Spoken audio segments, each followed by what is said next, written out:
अपने पसंदीदा शो के फुल एपिसोड देखने के लिए अभी डाउनलोड करें दंगल प्ले ऐप। सफल होगी तेरी आराधना।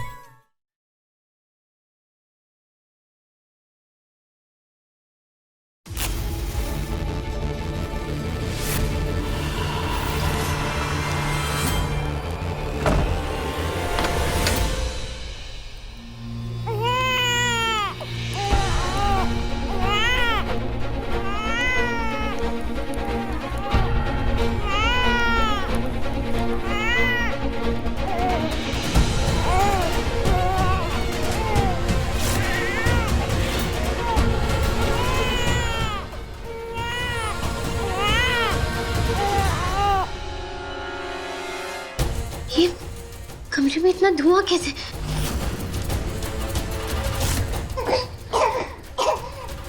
विनायक, ये कड़ी किसने लगाई?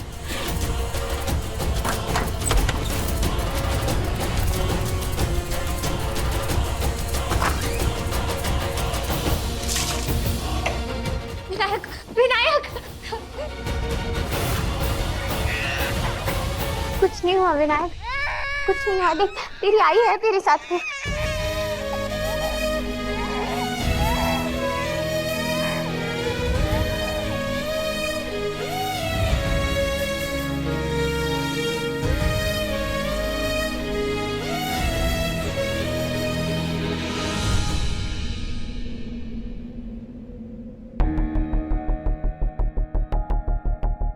और मैंने मेरे विनायक की भी कोई झूठी कसम नहीं खाई है।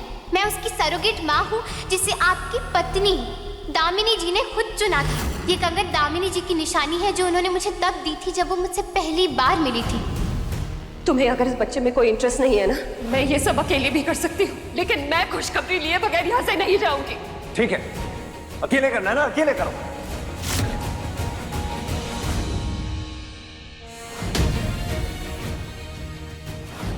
उस दिन झगड़े के बाद जब दामिनी घर से निकली तो उसके हाथ में कंगन थे। ये तो मुझे याद है, लेकिन जब उसकी बॉडी मिली तब कंगन थे या नहीं पता नहीं। एक बार वो बॉक्स चेक करता हूँ। उसकी बॉडी से जो ज्वेलरी मिली थी सब उसी बॉक्स में है।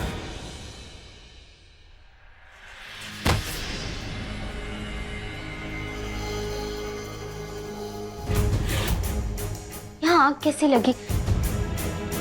मैंने तो सिर्फ दिया जलाया था ना, उसमें कपूर नहीं डाला था मैंने। कहीं मैंने गलती से नहीं। अगर मैंने कपूर जलाया भी होता तो मैं इसे ऐसे छोड़कर नहीं जाती।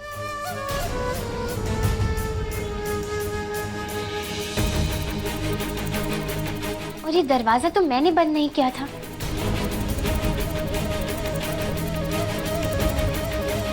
इसका मतलब यहाँ कोई ना कोई तो आया था।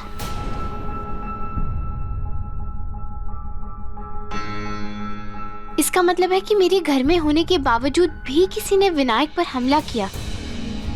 पिछली बार भी उस पर किसी ने हमला किया था, लेकिन मैं आज तक उस इंसान का पता नहीं लगा पाई हूँ।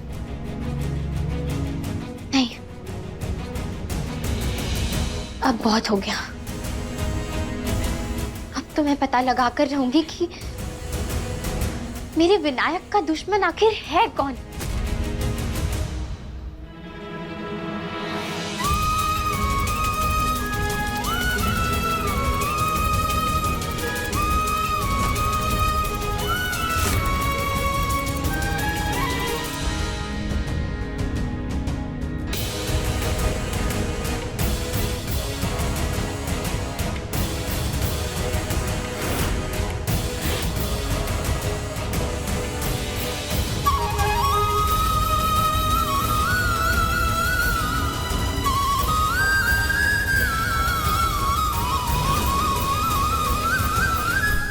दंगल एक्सप्रेस चैनल को सब्सक्राइब करिए।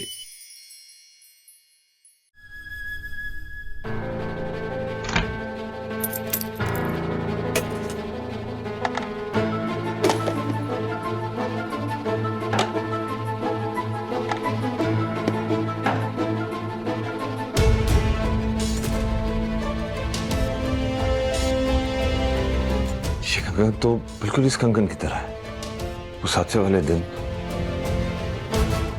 दामिनी दोनों कंगन पहन के गई थी क्योंकि उसकी जोड़ी है, तो उसके शरीर से 2 कंगन बरामद होने चाहिए थे जो इस बॉक्स में होने चाहिए थे, लेकिन इस बॉक्स में सिर्फ एक ही है। और उस हादसे के बाद मैंने लॉकर नहीं खोला, ना किसी और को खोलने दिया है। इस लॉकर की चाबी भी मेरे पास है। तो क्या आराधना सच कह रही है? 20 अक्टूबर को दोपहर 12 बजे सिद्धि विनायक मंदिर के पास मिली थी वो मुझे। उस हादसे वाले दिन दामिनी मंदिर तो गई थी और उसका एक्सीडेंट भी मंदिर के आसपास ही हुआ था। क्या ये सच है कि दामिनी आराधना को मिली थी और मिलकर उसने ये कंगन आराधना को दिया था? और क्या ये सच है कि दामिनी ने बिना मुझे बताए सरोगेसी का जो प्रोसेस है वो पूरा करवाया और आराधना इस सरोगेसी की कैंडिडेट है? मेरी कादम्बरी से बात हुई है। क्या? उसे एक दूसरी सरोगेट मिल गई है, बस प्रोसीजर करना बाकी है। नहीं, ये आराधना सच तो नहीं कह रही।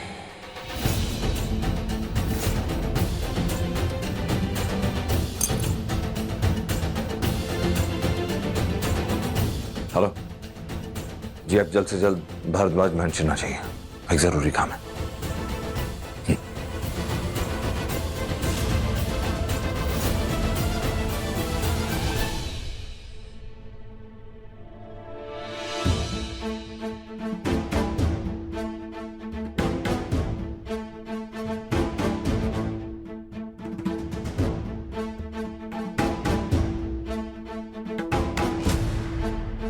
क्या कर रही हो तुम? आप घर की बड़ी हैं, मान्य है, तो इसीलिए मैंने सोचा कि आज आपके पैर धो देती हूँ। अच्छा ठीक है। कुछ नहीं जीजी, ये तो आपको पटाने का टेक्निक है।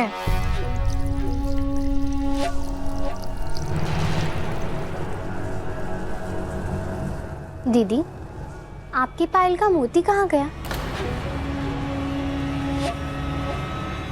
यही कहीं गिरा होगा। ये रहा।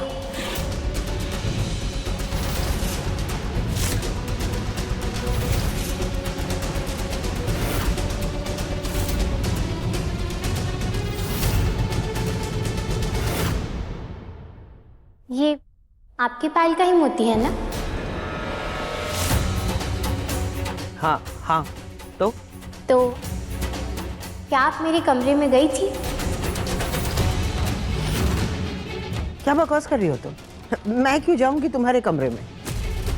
अरे मैडम जी से ऐसे फालतू सवाल पूछने की हिम्मत कैसे हुई तुम्हारी? यहाँ ये उन्हीं का घर है, जहाँ चाहे जा सकती हैं, जो चाहे कर सकती हैं। तो क्या एक मासूम बच्चे की जान लेने की भी कोशिश कर सकती हैं क्या?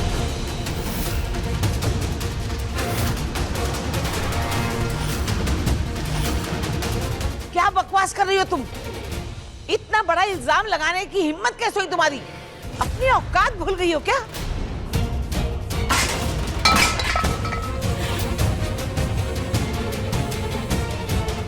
तुम्हारी इतनी हैसियत? अरे तुम्हारी तो इतनी भी हैसियत नहीं है कि तुम हमारे सामने खड़े रहकर बात भी करो। और आज तुम हम पर उंगली उठा रही हो। ये क्या हो रहा है यहाँ दीदी?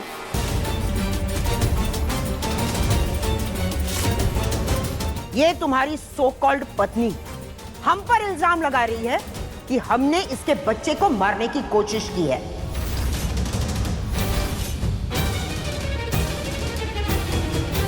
कुछ गलत नहीं कहा है मैंने। पिछली बार भी मेरे विनायक को मारने की कोशिश की गई थी और आज भी वही हुआ है।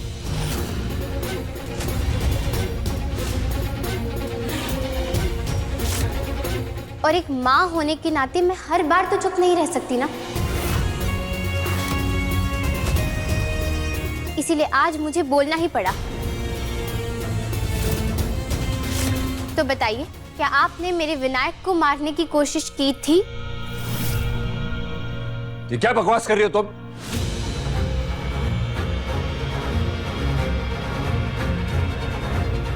तुम मेरी दीदी के साथ इस तरह बात नहीं कर सकती। माफ कीजिएगा साहब जी, मैं अपने साथ कुछ भी गलत सह सकती हूँ, लेकिन इस बार बात मेरे बच्चे की है, तो मैं किसी से भी किसी भी तरीके से ये सवाल पूछ सकती हूँ। क्योंकि पिछली बार भी जब मैं विनायक को उसके पापा यानी कि आपके पास छोड़कर गई थी, तब भी उसे किसी ने ऐसे ही कड़कती धूप में छोड़ दिया था। और अगर उस वक्त मैं जरा भी देर करती आने में, तो विनायक नहीं बचता।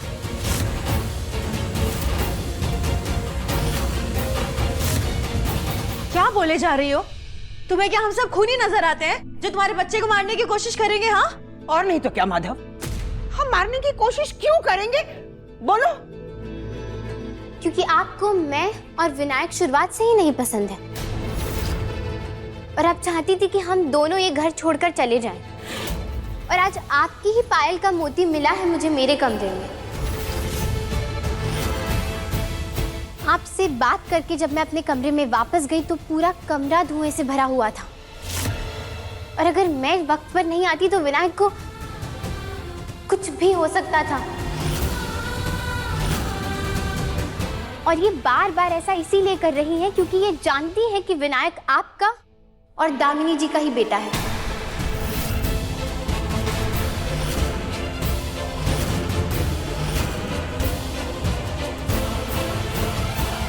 माधव, ये लड़की क्या बोली जा रही है?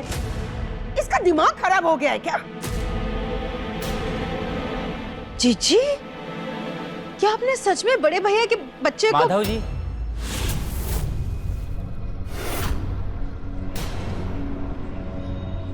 आपने बुलाया मुझे? जी, आइए। ये कंगन है ना, ये मुझे किसी से गिफ्ट में मिला था, और इसके अंदर देखिए आप ही की दुकान का नाम लिखा हुआ है। बड़ी बड़ी बातें करना बहुत शौक है ना तुम्हें? आज तुम्हारा सच सबके सामने वापस आ जाएगा।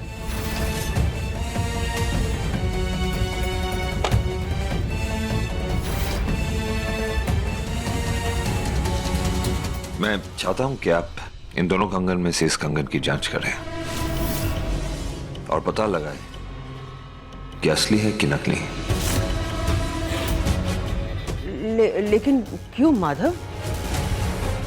दीदी, इस आराधना पाटिल का कहना है कि ये मेरे और दामिनी की सरोगेट कैंडिडेट है, और यही नहीं, इसका यह भी दावा है कि मैं और दामिनी विनायक के माता पिता हैं, और दामिनी ने खुद ये कंगन इसे दिया है, ये इसका दावा है। क्या? दीदी, ये बात तो सच है कि जिस दिन दामिनी का एक्सीडेंट हुआ था, उस दिन दामिनी ने ये दोनों कंगन पहने हुए थे। जब वो घर से निकली तब ये दोनों कंगन पहन के निकली थी, लेकिन जब उसकी बॉडी बरामद हुई तो सिर्फ एक ही कंगन था उसके पास, और ये कंगन इसने मुझे दिया। आप पता कीजिए कि ये कंगन इस कंगन के सेट का हिस्सा है कि नहीं, और ये वही कंगन है जो आपने हमारी दादी जी के लिए बनाया था, और सदियों से जो हमारे घर के बड़े बेटे और बहू को दिया जाता है।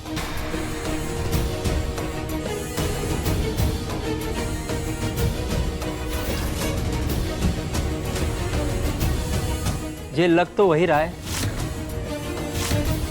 फिर भी मुझे एक मौका दीजिए, मैं इसे चेक करके बताता हूँ। बिल्कुल, आज सबको यहाँ सच का पता लग ही जाएगा।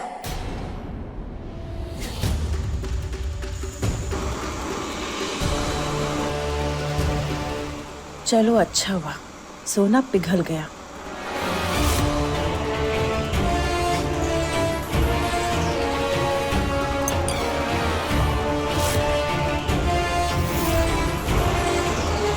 और आज सबको पता लग जाएगा कि आराधना सच कह रही है झूठ, कि वाकई विनायक दामिनी और मेरा बच्चा है कि नहीं।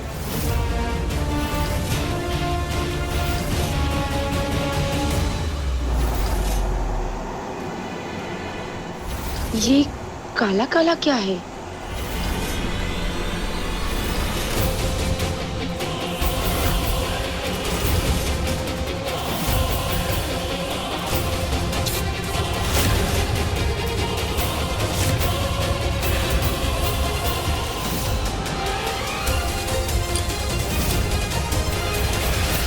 ये असली है और ये नकली है।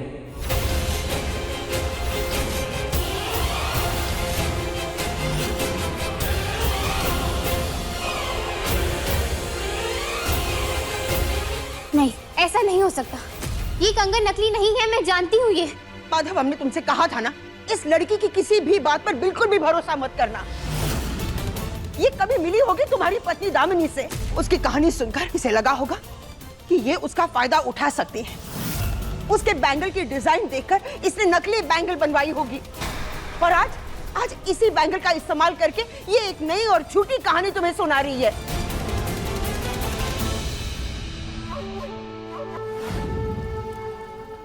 नमस्ते जी। नमस्ते। अग्रवाल साहब नहीं आए? जी, उनकी तबीयत ठीक नहीं है। चलो आप आए, अच्छा लगा। ये लड़की तो वही है जो हमारी दुकान पर आई थी। मतलब?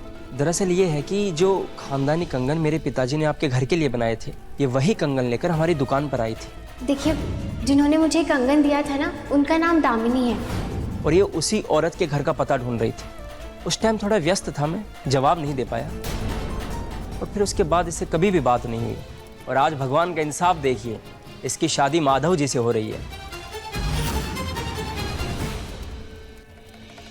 तो ये कंगन दामिनी की निशानी है इसके पास, जिसके सहारे ये माधव तक पहुंच गई। और ये कंगन इसकी सच्चाई का सबसे बड़ा सबूत भी है। शादी के बाद माधव ने आराधना को घर से निकाल दिया था, तो मुझे लगा बला टल गई। पर जब ये जबरदस्ती इस घर में घुस आई,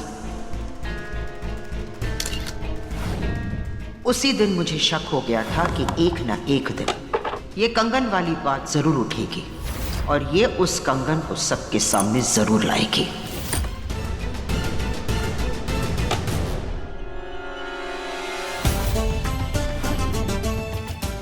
तूफान का इंतजार करना मेनका की आदत नहीं है।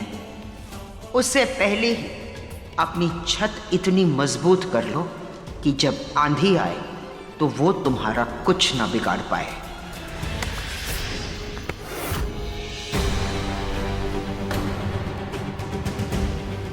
यही है तुम्हारा सच, वो सच जो तुम चिल्ला चिल्ला के सबको बोल रही थी।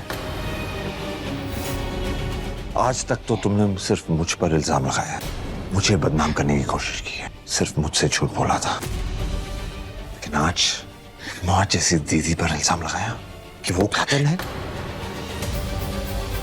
तुमने तो सारी हदें पार कर दी आराधना पाटिल। तुम इतना गिर जाओगी मैं सोच भी नहीं सकता था। आज के बाद मैं तुम्हारी शक्ल भी नहीं देखना चाहता।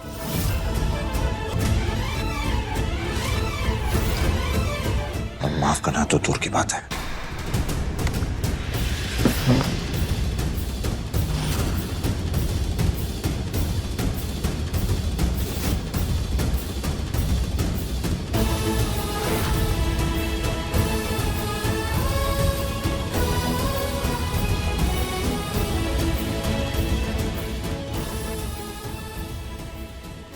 जब मैंने साहब जी को सच्चाई बताने की कोशिश की, किसी ने रोक दिया।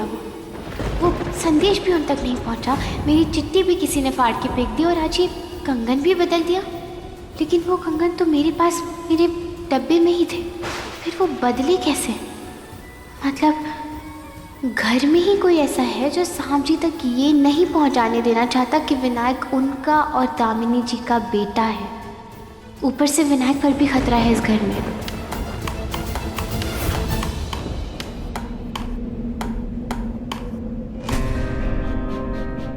अब ना तो मुझे किसी का झूठ सुनने में कोई इंटरेस्ट है और ना ही मुझे किसी की शक्ल देखनी है। बेहतर ये होगा मुझे अपनी शक्ल नहीं दिखाए।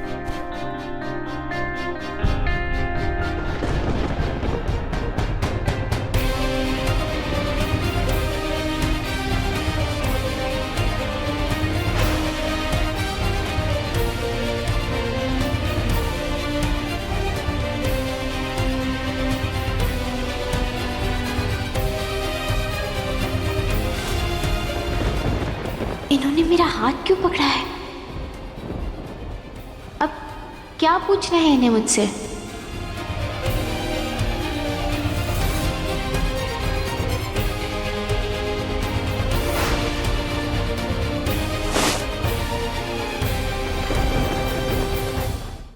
अभी सब्सक्राइब करें हमारा चैनल और पाएं मन सुंदर के सारे शानदार एपिसोड्स।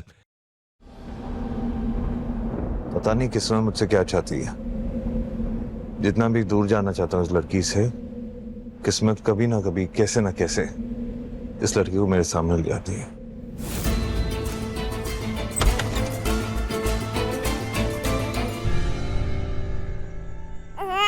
इसकी छाती में तो बलगम जमा हो गया है।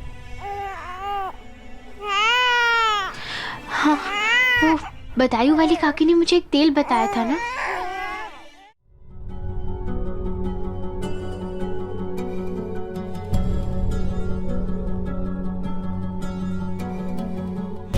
कैसी बदकिस्मती है ये जो विनायक और साहब जी दोनों ही एक दूसरे के करीब होने के बाद भी एक दूसरे से इतना दूर है। खून अक्सर खून को पुकारता है, लेकिन यहाँ ऐसा क्यों नहीं हो रहा? क्यों साहब जी अपने बेटे को नहीं पहचान पा रहे?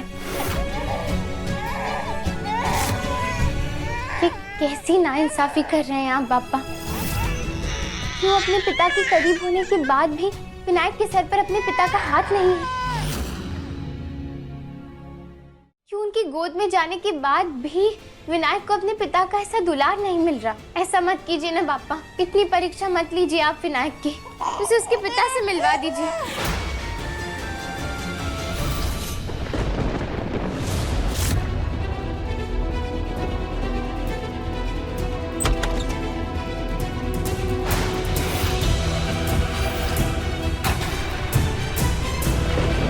इतनी रात को ऐसे छुपकर मेनका मैडम कहाँ जा रही है?